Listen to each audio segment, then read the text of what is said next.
So we're 2 weeks into 2023, and after creating a massive list of goals you want to achieve this year, you're starting to feel unmotivated, really unmotivated. And before you know it, you're back to old habits and routines. So where did it all go wrong? Hi guys, I'm Maddie, I'm 22, and I want to make sure that 2023 becomes your year and that you stick to your goals. So here are 5 things you're doing wrong and what to do instead. Let's go. You have too many goals and they're not smart. I've definitely been guilty of writing a massive list of everything that I want to achieve and change in the next year. And looking back, all those goals would be very immeasurable or not specific enough. So when the year closed, I didn't really achieve any of the goals. So here's what you should be doing instead. First, you want to make sure they fulfill the criteria of being a SMART goal. This is essentially a goal that's specific, measurable, achievable, relevant, and time-bound. I guess the latter one is easy because, you have a whole year to do it. It's the point of a New Year's resolution. So you want to make sure you hit all of these so you can set yourself up for success in the best possible way. And I specifically love the one that's measurable and achievable because those go hand in hand. For example, I would love to hit 1 million on YouTube. I think that's every YouTuber's goal when starting out, is getting that,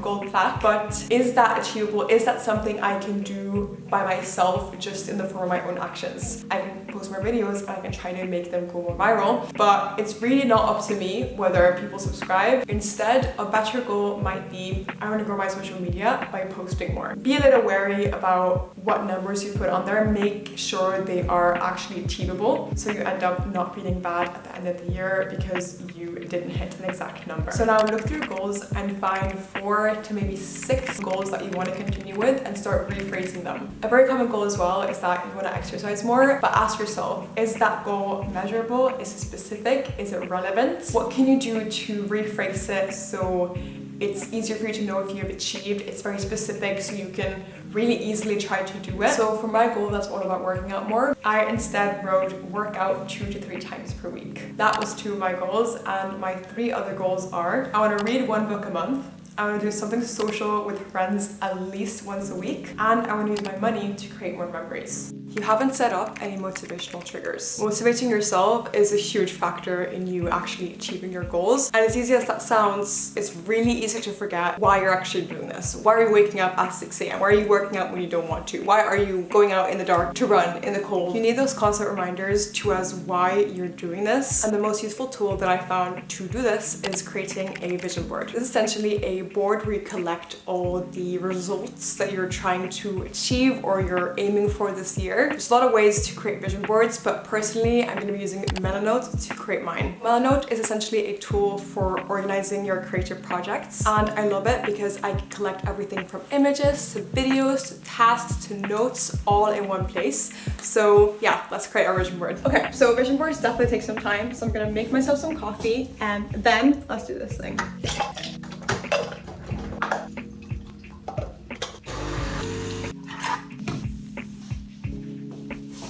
Melanote has over 100 built-in templates available for every type of creative project you can think of, but I'm going to go ahead and create my vision board from scratch. And to start out, I'm going through my Pinterest and pinning and screenshotting photos that I want to achieve basically this year. I went ahead and imported those to Melanote and organized everything into little piles. I added some notes, to-do lists, I added links to workout places that I really want to try out, to-do lists of books that I really want to read, and even maps of places that I would love to go to this year as part of my experience New Year's resolution. And I love that I'm able to add all these interactive elements with Melanote. It's just an additional motivation on top of this vision board already being motivating. Okay, I'm all done. So the final and perhaps most important step of creating a vision board is to constantly remind yourself of this vision board. There's a few ways to do this. You can either save it as a background to your phone or your computer, but what I'm going to do is make Melanote and this 2023 vision board the set page that I go into every time I open internet on my computer.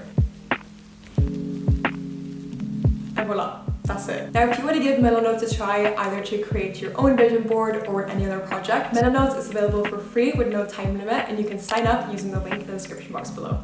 You're not adding supporting tasks underneath your goals to help you reach them. Yep, another thing I learned in business school. Big goals are great. They can help you create a vision toward, what is that end goal that you want to achieve. But most importantly is having supporting goals underneath that main goal. So you actually can really visibly see, what you need to do to achieve that big goal. Each goal might have several elements to it. So let's say you want to lose weight or gain muscle. Very typical New Year's resolution goal that people have. That requires a lot of different supporting tasks, right? Maybe you need to change your diet and eat more protein. Maybe you need to go do cardio twice a week and weightlifting twice a week. That's already 3 supporting goals underneath your main goal. So you want to look at your goals and figure out what are 3 supporting things or more that I can do to help me achieve this goal. I'll read through mine so you get a hang of this. For my I want to grow on social media goal, I wrote that I want to post at least 3 times a week on TikTok and Instagram, and I want to post 2 YouTube videos a month. Then I also want to hire/train my current content helper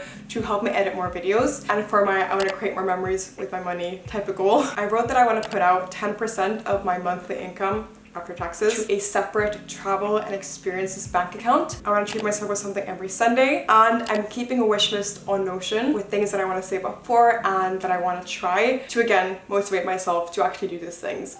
Another reason your New Year's resolutions aren't working out, you're not making it part of your weekly routine. One of the best things that I did last year and this year as well to make sure that I hit all my New Year's resolutions and those smaller goals is that I incorporate them into my weekly routine almost as I would if I was creating a school schedule for myself. And you want to make sure that this calendar or schedule that you set for yourself is really strict and you're going to follow it, because that is your set calendar. It's not just something that you could choose to do, it's something that is on your calendar, so you will do it. Something that really helps to motivate you so you don't end up not choosing to go to whatever you have in your calendar is having an arrangement as well. For example, you signed up to a boxing class or a dance class, or you called your friend and you've asked to meet them at this time.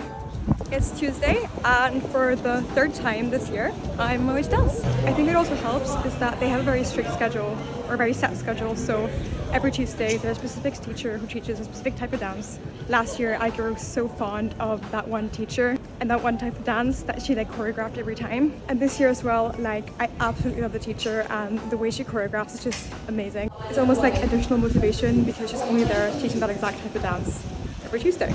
I'll read to you some of the things that I put into my calendar so you can get a sense of what I mean. So on Tuesdays and Thursdays I work out. I have dance on Tuesdays and Pilates on Thursdays. This doesn't mean that I can't work out more if I want to. It's just 2 days that I have to work out in the week. On Sundays I will spend an hour at least on some experience that I've saved up for. And on Saturday and Sunday I will read in the morning instead of being on my phone. Now you want to be strict with yourself and remind yourself that you need to do these things on specific days, because the point is that after a little while it will start to feel like a routine. Suddenly, achieving your goals won't be this thing you have to do. It'll just be part of your weekly routine, almost like a habit. And so you're achieving them almost by nature, if that makes sense.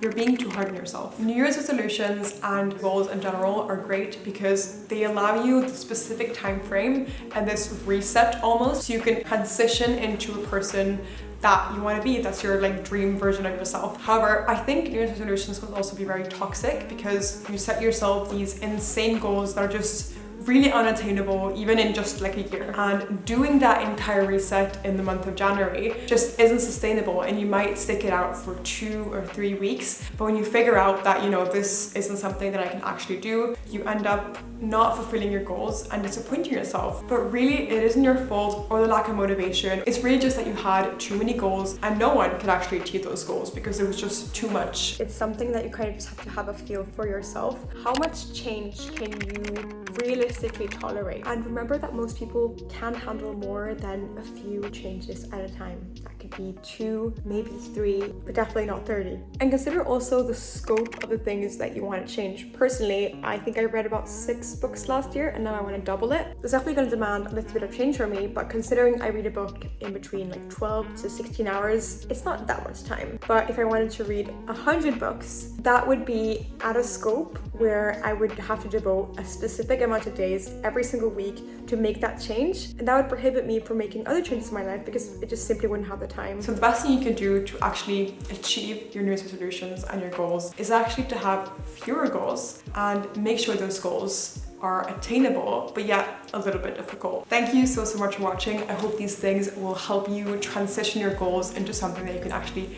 achieve and help you make 2023 your year. And I'll see you in my next video. Bye!